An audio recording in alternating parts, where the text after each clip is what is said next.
ভয় এসে গেছে। আচ্ছা, যে প্রতিশ্রুতি রক্ষা করতে না পারে সে তো প্রতারক, তাই না? আমিও কি প্রতারক? আমি তো দিব্যি নিজের রাস্তা আলাদা করে চলছি। রোজ রাতে ওই মানুষটার অতীত বুকে চাপা রেখে মদের ঘোরে সময় কাটিয়ে দিচ্ছি। মানুষটাকে কখনো বোঝার চেষ্টাই করিনি পৃথিবীতে থাকতে। কখনো তার বুকে মাথাও রাখা হয়নি, এমনকি নিজের বুকেও তার মাথা রাখার সুযোগ দেইনি। কি করেছি আমি? প্রতারণা? তবে হ্যাঁ, মন ভরে ভালোবেসেছি ঝলককে, খুব ভালোবেসেছি। কিন্তু সে ভালোবাসার কোনো পরিণতি কিন্তু সেই ভালোবাসার কোনো পরিণত রূপ দিতে পারিনি। তীব্র অবাক হয়ে প্রশ্ন করল। ও মারা গেছে? মিশান মাথা নিচু করে চোখের পানি মুছে মাথা নাড়িয়ে উত্তর দিল। হুম, আজ ওর মৃত্যু বার্ষিকী। আজকের দিনেই ওর সাথে আমার প্রথম দেখা হয়, কিন্তু আজকের দিনে আমাদের শেষ দেখাটা হয় না। কি করে মারা যায়? পরে একদিন বলবো, আজ বলতে ইচ্ছে করছে না। সারমর্মটা বলা যাবে একটু তোমাদের প্রেমের? মিশান দীর্ঘশ্বাস ছেড়ে কিছুক্ষণ নীরব থেকে বলল। জানেন, ঝলকের সাথে আমার 5 মিনিটের উপর কথা হলেই ঝগড়া লেগে যেত, কিন্তু ঝলক খেয়াল রাখতো যেন কথা কাটাকাটির পর্যায়ে কান্না অবধি না যায়।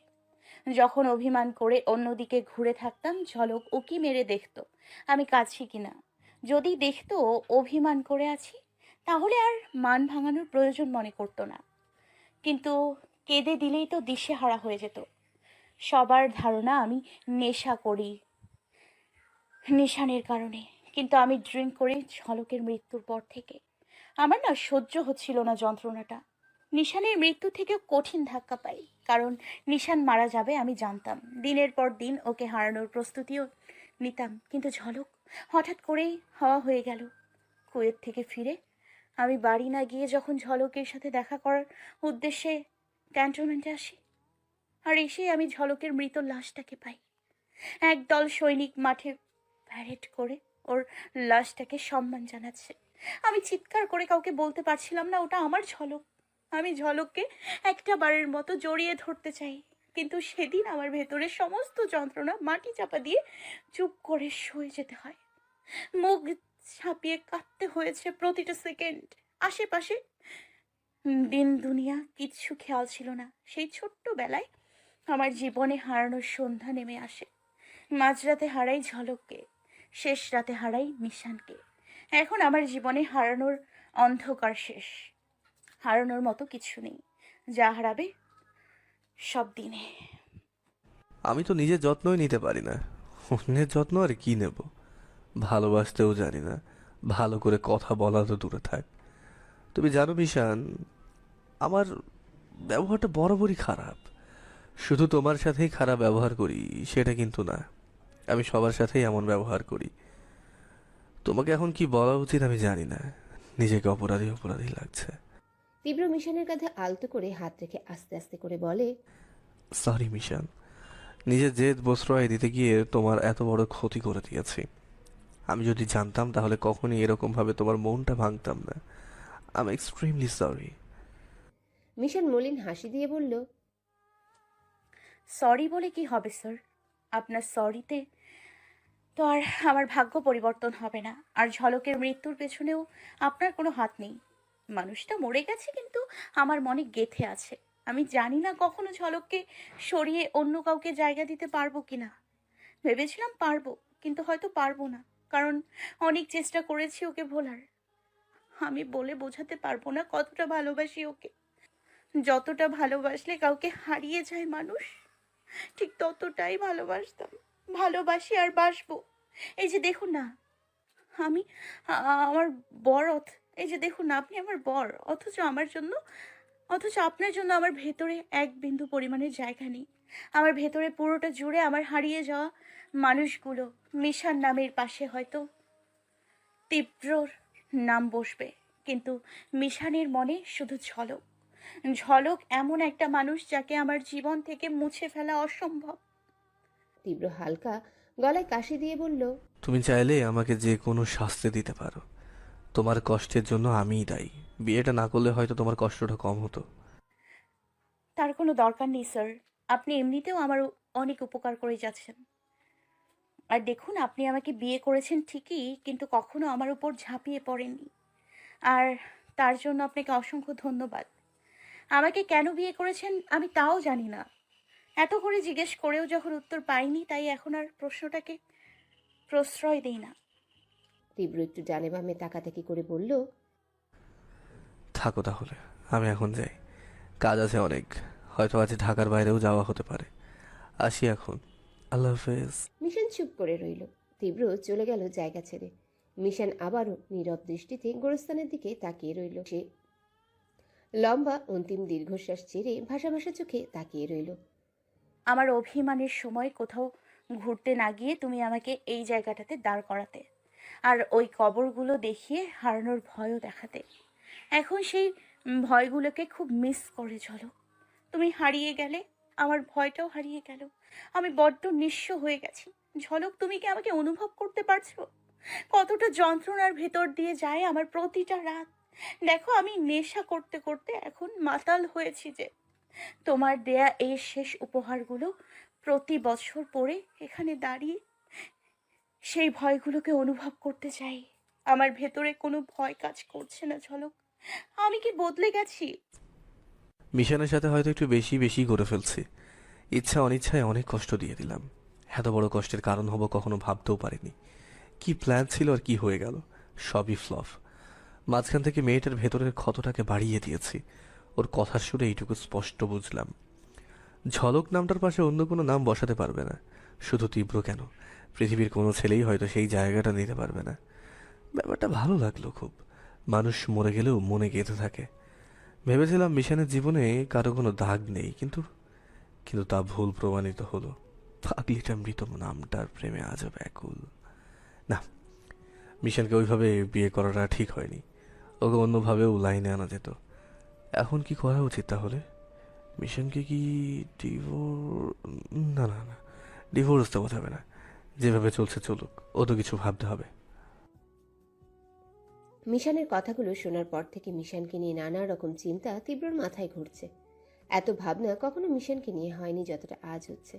মিশনকে বিয়ে করার জন্য হয়তো ওর ভেতরের ক্ষতটা আরো দ্বিগুণ হারে বেড়ে গেছে তীব্রর ধারণা। বেশ কিছুদিন কেটে যায়, মিশন তীব্র দেখা হয় না। তীব্র নিজের কাজ নিয়ে ব্যস্ত আর মিশন ওর রুটিনে। মন খারাপ লাগলে ঘরের ভিতর বসে থেকে কষ্টকে প্রশ্রয় না দিয়ে শহরের অলিগলিতে ঘুরে ফিরে যেন মিশন ওর দুঃখগুলোকে লাঘব করে নেয়। ড্রয়িং রুমে বসে দীপের সাথে কথা বলছিল মিশন। তাপসিন এইচএসসি এক্সাম দেওয়ার জন্য রেডি হয়ে বের হয়। প্রতিদিন ওর সাথে ওর মা যায়, তবে আজ মিশন যাবে। তিনজন একসাথেই বের হবে। দীপ মাঝপথে নেমে যাবে গাড়ি থেকে। বনিতা বেগমের থেকে বিদায় নিয়ে ওরা বের হয়। তাপসিনকে কলেজের ভিতর ঢুকিয়ে বাইরে কিছুক্ষণ দাঁড়িয়ে থাকে মিশন। এরপর এদিক ওদিক হাঁটতে থাকে। এক্সাম শেষ হওয়ার আগে কলেজের সামনে দাঁড়িয়ে পড়ে। এক্সাম কেমন হলো? কিন্তু ফুল আনসার করিসনি? সব অ্যান্সার দিই, প্রশ্নও কমন পড়ে, কিন্তু আমার হাতের লেখাটা মাত্রা অধিক খারাপ।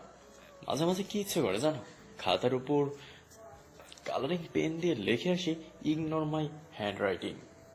মিশন তাপসিনের কথা শুনে হেসে দিয়ে বলে, থাক, ব্যাপার না। তুই তো সায়েন্সের স্টুডেন্ট।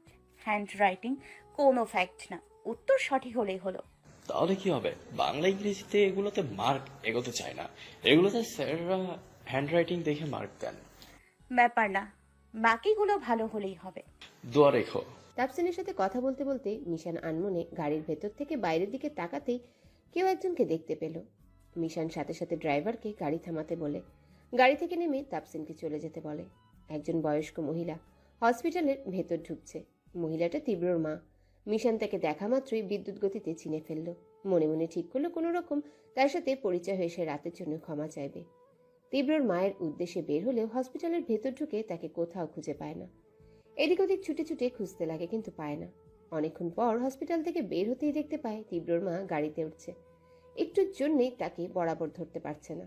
দৌড়ে কাছে যাওয়ার আগেই গাড়ি ছেড়ে দেয়। মিশন আবারও ব্যর্থ হলো তাকে ধরতে। তবুও হতাশ না হয়ে একটা সিএনজি নিয়ে পিছু লাগলো। তীব্রর মায়ের গাড়ি থামতেই মিশনও সিএনজি থামাতে বলে। রাস্তায় তৃপ্তি দাঁড়িয়েছিল দুই বাচ্চা নিয়ে। ছেলে মেয়ে নিয়ে গাড়িতে উঠে পড়ে আবারও স্টার্ট দিল। মিশন আবারও পিছু নিল। কড়া জেদ চেপেছে মিশনের, আর যেভাবে হোক ওনার সাথে কথা বলেই বাড়ি ফিরবে। একটা স্থানে বিশাল জায়গা জুড়ে মেলা হচ্ছে। সে মেলাতে যাওয়ার জন্য তীব্রর মা বোন একত্র হয়েছে। টিকিট কেটে ভেতরে প্রবেশ করে ওনারা। পেছন পেছন মিশানো ঢুকে যায়। তাদের একদম কাছে গিয়ে পেছন থেকে ডাক দেবে তার আগে কেউ একজন পেছন থেকে মিশানের চুলের ঝুঁটি ধরে টান দিয়ে মুখ ছাপিয়ে ধরে একটা স্টলের পেছনে নিয়ে নেয়। মিশান ছুটার চেষ্টা করার আগেই ওকে ছেড়ে দেওয়া হয়। পেছনে ঘুরে দেখে ওর জীবনের খলনায়ক তীব্র। কিরে সেন্টিকোর, শুনেছিস আমি শহরে নেই আর মিশন নেমে গেছিস? ভালো বুঝে তোকে কিছু দিনের জন্য ছাড় দিয়েছে আর তুই তার এই প্রতিদান দিচ্ছিস? আমি আবার কি করলাম? সেই কখন থেকে দেখছি মায়ের পিছু নিয়েছিস, একদম মেলার ভেতর অব্দি এসে গেলি। মায়ের কাছে যাচ্ছিলি? কি দরকার? কোনো কাজ আছে মায়ের সাথে? আপনার মা কোথায়? দেখালেন না তো। আপনার মা আছে আবার? মেলাতে এসছে উনি? কোথায় মাদার ইন ল? পরিচয় করিয়ে দেবেন না স্যার? তীব্র রাগেশ্বরে বলল, এই সেন্টিকোর, খবরদার নাটক করবি না। তোর সমস্ত অ্যাক্টিভিটিস আমি ফলো করেই ধরেছি। তুই কি ভাবিস এত সহজ সব?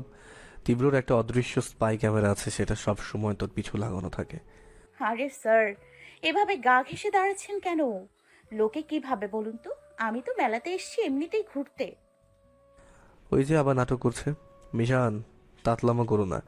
এখন থেকে সোজা বাড়ি যাবে, আর কখনো যেন মায়ের পিছু লাগতে না দেখি। মিশান তীব্রর দিকে ডেভিল স্মাইল দিয়ে তীব্রর গা ঘেঁষে দাঁড়ালো।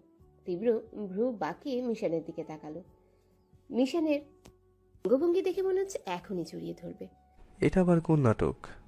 মিশান তীব্রকে জড়িয়ে ধরার মতো করে ওর কাছে গিয়ে সোজা তীব্রর পকেটে হাত দিল আর 2 মুঠি ভরে টাকা বের করে। পাবলিক প্লেস বলে তীব্র কোনো সিন ক্রিয়েট না করে চোখ গরম করে তাকিয়ে রইল। আহা, র্যাব হন আর পুলিশ হন, পকেট ভর্তি টাকা আর টাকা। মেলায় যখন এসেছি কিছু কেনাকাটা করব না তাই? কিন্তু স্যার, এগুলো তো কম পড়ে যাবে। এগুলো তো ঝুরা টাকা। আপনার ওয়ালেট থেকে কিছু বড় টাকা দিন না। তীব্র রিয়্যাক্ট না করে উল্টো চাল মেরে বলল, টাকা দিয়ে কি করবে? একমাত্র বউ তুমি আমার। চলো, তুমি যা কিনবে তাই আমি কিনে দেবো। কথাটা বলেই মিশানের কোমর আর হাত ধরে সামনের দিকে নিয়ে যায়। রহমানকে ইশারা করে ওর মা কখন কোন দিকে যায় সেটা দেখে ওকে জানানোর জন্যে। তীব্র এভাবে জড়িয়ে ধরাটা মিশানের মাঝে আতঙ্ক এনে দিল। এভাবে যদি তীব্র ওকে ধরে হাঁটতে থাকে তাহলে মিশানেরই প্রেস্টিজ যাবে। কোনো রকম তীব্রর হাত থেকে নিজেকে ছুটিয়ে মারলো এক দৌড়। তীব্র ওর দৌড় দেখে কিটকিট করে হেসে দিল। অফিস টাইমে হঠাৎ করে তীব্রর ফোনে কল আসে তৃপ্তির নাম্বার থেকে। রিসিভ করে কানে নিতেই তৃপ্তি খুব উত্তেজিতভাবে বলে ওঠে, ভাইয়া তুমি কোথায়? তুমি কি অফিসে? কেন, কি দরকার? আদিব ভাইয়া কি অফিসে আছে? জানি না, কেন? আদিব ভাইয়াকে ফোনে পাওয়া যাচ্ছে না। দীপ্তি অ্যাক্সিডেন্ট করেছে, ওর অবস্থা খুবই খারাপ। তোমার নাম্বারটা আদিব ভাইয়া ছাড়া দীপ্তির ফ্যামিলির আর কেউর কাছে নাই। আদিব ভাইয়াকে পাওয়া যাচ্ছে না বলে তারা আমাকে বলল তোমাকে বলতে, যেন আদিব ভাইকে বলতে পারে। দীপ্তির অ্যাক্সিডেন্টের কথা শুনে তীব্র থ হয়ে গেল। পায়ের তলার মাটি যেন বাজছে না। এই রাত করে দীপ্তির অ্যাক্সিডেন্ট হলো কি করে? আমি কিছু জানি না ভাইয়া, আমি মাত্র শুনলাম এটা। অ্যাক্সিডেন্ট নাকি 2 ঘন্টা আগে করেছে। আমি হসপিটালে যাচ্ছি এখন, মা বাবাও যাচ্ছে। তোমার সময় থাকলে দেখতে যেতে পারো। এখন শুধু একটা কাজ কষ্ট করে করো, আদিব ভাইয়ের সাথে যোগাযোগের ব্যবস্থা। আদিব তো ডিউটিতে আছে, ওর ফোন সুইচ অফ কেন? ওর ডিউটি মেবি 4টায় শেষ। তৃপ্তি, তুমি যাও দীপ্তির ওখানে, আমি আসছি। হসপিটালের নামটা জেনে ফোনটা কেটে তীব্র অফিস থেকে বেরিয়ে গেল হসপিটালের উদ্দেশ্যে। হসপিটালে পৌঁছাতেই দেখে দীপ্তির পরিবারের লোকজন বসে বসে কাঁদছে। দীপ্তির মা তীব্রর মাকে জড়িয়ে ধরে কাঁদছে অনবরত। তীব্রর মাও ফুপিয়ে ফুপিয়ে কাঁদছে। সবাই জিজ্ঞেস করছে দীপ্তি কেমন আছে, কেউ বলছে না। আইসিইউ থেকে একজন নার্স বের হবে, তখন তার সামনে তীব্র দাঁড়ালো। তাকে জিজ্ঞাসা করতেই সে জানালো দীপ্তি লাইফ সাপোর্টে আছে। তীব্র দীপ্তির সাথে দেখা করতে চাইলে ডাক্তার নার্স সবাই বারণ করে, কিন্তু তীব্র না শোনার বান্দা না। জোরপূর্বক ভিতরে প্রবেশ করে দেখে দীপ্তির মাথা থেকে শুরু করে দেহের একাংশ ব্যান্ডেজ করা, অচেতন অবস্থায় শুয়ে আছে বেডে। নিঃশ্বাস নেওয়ার জন্য অক্সিজেন মাস্কটাও লাগিয়ে রাখা হয়েছে। সরি দীপ্তি, এই জীবনে তুমি সুখের মুখ দেখে যেতে পারলে না। আমি বেশ তুমি মরেই যাও। রোজগার যন্ত্রণা সহ্য করা থেকে মরে যাওয়াটা অনেক বেটার। আমার হাত পা বাঁধা। আমি আবারও বলছি, তোমাকে জীবনের সাথে জড়িয়ে আমি তোমার কাছে ঘৃণার পাত্র হতে চাই না। তোমার জীবনটা খাদে ফেলতে চাই না। আইসিইউতে দীপ্তির যেন প্রতিটা সেকেন্ড যাচ্ছে মৃত্যুর সাথে কর গণনা করে। এতটা বাজেভাবে অ্যাক্সিডেন্ট করেছে যে ওর বেঁচে ওঠার গ্যারেন্টি কেউ দিতে পারছে না। আইসিইউ থেকে বের হওয়ার আগে তীব্রর মাথায় টনক ঘুরল। এত রাত্রে দীপ্তি কেনই বা বাইরে বের হয়েছিল? আর যে রাস্তায় ওর অ্যাক্সিডেন্টের কথাটা শুনেছে সেখানে এরকম অ্যাক্সিডেন্ট হওয়াটা খুব অস্বাভাবিক। ব্যাপারটা মাথায় নিয়ে তীব্র হসপিটাল থেকে বের হবে এমন সময় মিশানের সামনে পড়তে হলো। মিশনকে খুব ক্লান্ত লাগছিল, গায়ে বিন্দু বিন্দু ঘাম জমে আছে।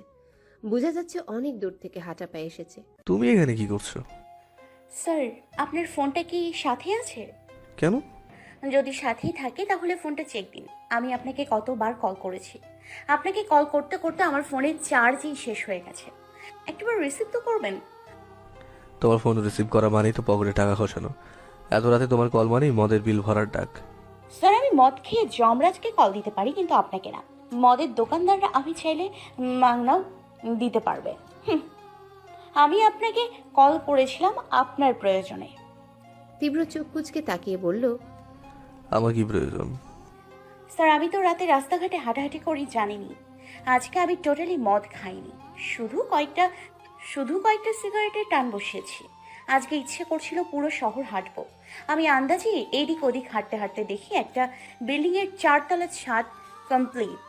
ওই বিল্ডিংয়ের কোনো একটা ফ্লোর থেকে ভারী কিছু একটা পড়লো। কৌতূহল নিয়ে আমি কাছাকাছি যেতেই বুঝতে পারি এটা কোনো মানুষ, আর সে ছটফট করছে বাঁচার জন্য। আমি তার দিকে দৌড় দিয়ে একদম নিকটে যাওয়ার আগেই আমার চোখের সামনে একটা গাড়ি হাই স্পিডে বডিটার উপর দিয়ে ক্রস করে গেল। স্বাভাবিক অবস্থায় আমি তো এসব দেখে ভয় পাই, আপনি জানেনই। তবু আমি হন্তদন্ত হয়ে বডিটার কাছে গিয়ে দেখি ওটা দীপ্তি ম্যাডাম। এটা দেখে আমি আর আমার মাঝে নেই, ম্যাডামকে কোলে তুলে নিয়ে এগিয়ে একটা সিএনজি নিয়ে হসপিটালে আসি। আর আপনাকে অনবরত কল করতে থাকি, আপনি তো রিসিভই করছিলেন না। আমার মাথাও কাজ করছিল না, এখন কি করব। তারপর খেয়ালে আসলো আপনি বলেছিলেন দীপ্তি ম্যাডাম হলিক্রসের শিক্ষিকা। আমি স্কুলের নাম্বারটা কালেক্ট করে প্রিন্সিপালকে ইনফর্ম করি। উনি ম্যাডামের বাড়িতে জানায় ব্যাপারটা। ম্যাডামের বাড়ির লোক আসার পর আমি সেই জায়গাতে আবার যাই এবং ভালো মতো পর্যবেক্ষণ করে আসি। এখন এখানে এলাম। যদি ম্যাডামের জ্ঞান ফেরে তাহলে কিছু ইনফরমেশন পেলে হয়তো ক্রিমিনালকে শনাক্ত করতে পারবো। মিশনের কথাগুলো শুনে তীব্র চিন্তিত হয়ে গেল। ওরই কোনো শত্রু দীপ্তিকে মারার প্রচেষ্টা করছে, আর সেদিন অভিজিৎ বলেছিল ওদের টার্গেট দীপ্তিও ছিল। তীব্র মিশনকে নিয়ে আবারও সেই ঘটনাস্থানে গেল। মিশন যা যা দেখেছিল তার সবটাই এক্সপ্লেন করে দেখালো তীব্রকে। তীব্র চারপাশটা ঘুরে ঘুরে দেখলো, পকেট থেকে একটা মার্কার বের করে রোডের সেই স্থানে দাগ কাটলো যেখানে দীপ্তি উপর থেকে পড়ে গিয়েছিল। এটা তো কনফার্ম কেউ একজন দীপ্তিকে উপর থেকে ফেলে দিয়েছে, আর প্ল্যানিং এর সাথে দীপ্তির উপর গাড়ি চালিয়ে দিয়েছে। মিশান, জি স্যার। গাড়িটার নাম্বার দেখে রেখেছো? না স্যার, আমি গাড়ির নাম্বার কিভাবে দেখবো স্যার? গাড়িটা বাম পাশ থেকে এসে ডান পাশের রাস্তা দিয়ে চলে গেছে, আমি তো সামনের দিকে ছিলাম। তীব্র ভাবুক দৃষ্টিতে উত্তর দিল, তাও কথা। কিন্তু স্যার, গাড়ির কালারটা মেবি হোয়াইট ছিল। শিওর? হতে পারে, ওই সময় এত কিছু খেয়াল করার মতো সিচুয়েশন ছিল না। আমার একটু একটু মনে পড়ছে সাদা ছিল হয়তো। তীব্র ঘাড় ঘুরিয়ে এদিক ওদিক দেখলো আশেপাশে কোনো সিসি ক্যামেরা আছে কিনা, কিন্তু কোথাও ক্যামেরা নেই। স্যার, আপনি কি সিসি ক্যামেরা খুঁজছেন? এদিকে সিসি ক্যামেরা নেই, আমি কিছুক্ষণ আগে এসে খুঁজে গেছি। আর এইখান থেকে ডান দিকে 10 মিনিট পথেও কোনো ক্যামেরা নেই। 10 মিনিট রাস্তার পর রাস্তা 3 দিকে গেছে, ওই রাস্তা দিয়ে বেশ গাড়ি চলে। এখন ধরতে হবে গাড়িটা কোন দিকে গিয়েছে। দুর্ভাগ্যবশত স্যার, ওই মোড়ে বা তার আশেপাশে কোনো ফ্ল্যাটে কোনো ক্যামেরা লাগানো নেই। এরপর থেকে প্রতিটা মোড়ে সিসি ক্যামেরা আছে, কিন্তু প্রশ্ন হলো গাড়িটা কোন মোড়ে এগিয়েছে। ওইটুকু সময়ে সাদা রঙের প্রাইভেট কার ওই রাস্তা দিয়ে অনেকগুলো গিয়েছে নিশ্চয়ই, কারণ ওদিকটা এই রাস্তার মতো এতটা জনশূন্য না। বাহ, তুমি তো বেশ কাজ এগিয়ে দিয়েছো। এত বিচক্ষণতা নিশ্চয়ই আমার থেকেই পেয়েছো, তাই না? এখন কি আপনি ঝগড়া করতে চাচ্ছেন? কথা বাঁকা করে নিচ্ছ কেন? আমি ঝগড়া করার পরিস্থিতিতে নেই, মাথা ঠান্ডা করার প্রচেষ্টায় আছে। তোমার সাথে একটু কথা কাটাকাটি হলে আমার ব্রেইন খুলে যায়, আর যখন তোতলামো করো আমি অনেক প্রশ্নের উত্তর পেয়ে যাই। স্যার, দয়া করে মজা নেবেন না। দীপ্তি ম্যাডাম না আপনার ছোটবেলার বন্ধু? তার করুণ অবস্থা দেখে মায়া হচ্ছে না?